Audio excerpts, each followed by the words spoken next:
Bapak, Ibu, Saudara-saudari, mari kita hening sejenak untuk mendengarkan sabda Tuhan.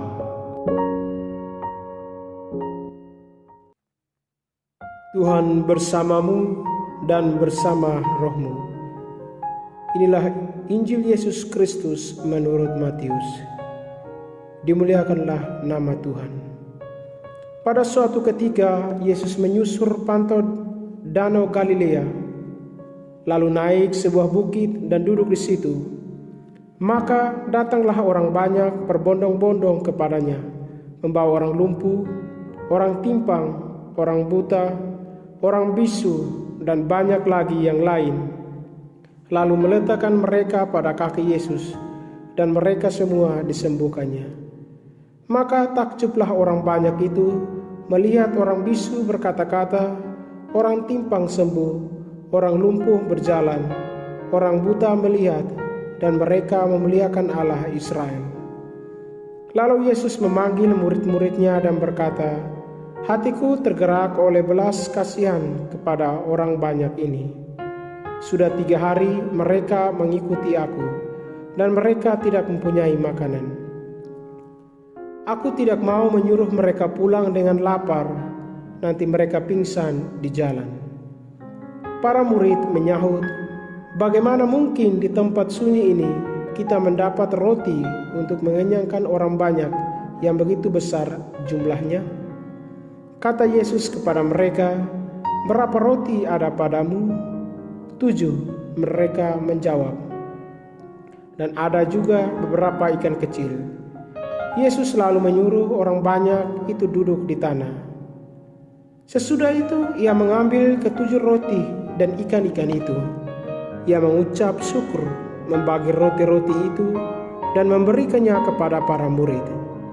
Lalu para murid membagikannya kepada orang banyak. Mereka semuanya makan sampai kenyang. Kemudian potongan-potongan roti yang sisa dikumpulkan, 7 bakul penuh. Demikianlah Injil Tuhan. Terpujilah Kristus. Judul renungan saya adalah undangan untuk mengalami kasih Tuhan. Saudara-saudari yang terkasih dalam Kristus, kita telah memasuki pekan Advent yang pertama, di mana bacaan-bacaan suci hari ini mengundang kita untuk mempunyai iman yang kuat dan kokoh, untuk percaya akan karya Allah dalam kehidupan kita sehari-hari. Kita diajak oleh bacaan suci hari ini untuk selalu mengalami kasih setia Tuhan dalam pergumulan kehidupan kita, khususnya di masa Advent ini.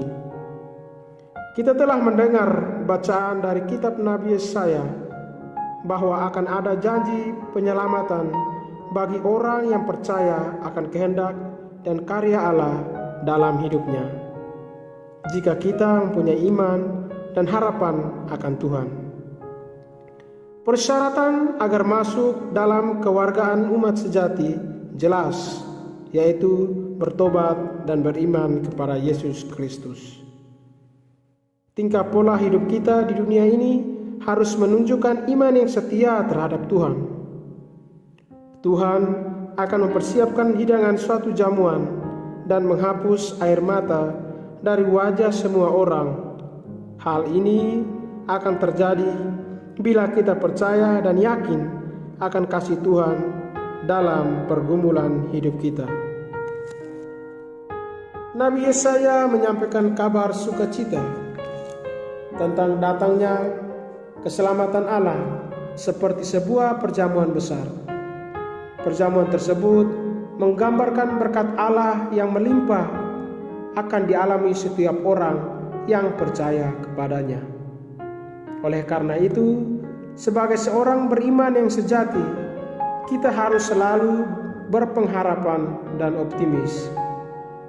Sebagai manusia, kita menyadari bahwa kita orang yang lemah dan berdosa, namun Allah senantiasa membuka pintu kerahimannya bagi siapa saja. Bapak, Ibu, saudara-saudari yang terkasih dalam Kristus, Penginjil Matius menampilkan tindakan Yesus yang menyembuhkan penyakit serta memberi makan 5.000 orang. Di sini mujizat Yesus terjadi karena belas kasihan Yesus kepada orang banyak dan hendak mau mewartakan kasih Allah yang tak terbatas. Pelayanan Yesus adalah pelayanan yang menyeluruh. Ia peka terhadap kebutuhan orang banyak dan tidak terpaku hanya pada prioritasnya, sehingga terjadi keseimbangan dalam hidup ini. Apa pesan Injil hari ini bagi kita? Pesan Injil hari ini yaitu kita diajak untuk datang mengalami santapan perjamuan kasih yang tak terbatas itu. Karena Yesus telah menyediakan santapan perjamuan untuk kebutuhan jasmani dan rohani kita. Semoga setelah menyatapi perjamuan ini dan mengalami kasih Tuhan, kita pun layak untuk menjadi penyalur kasih bagi sesama kita. Semoga.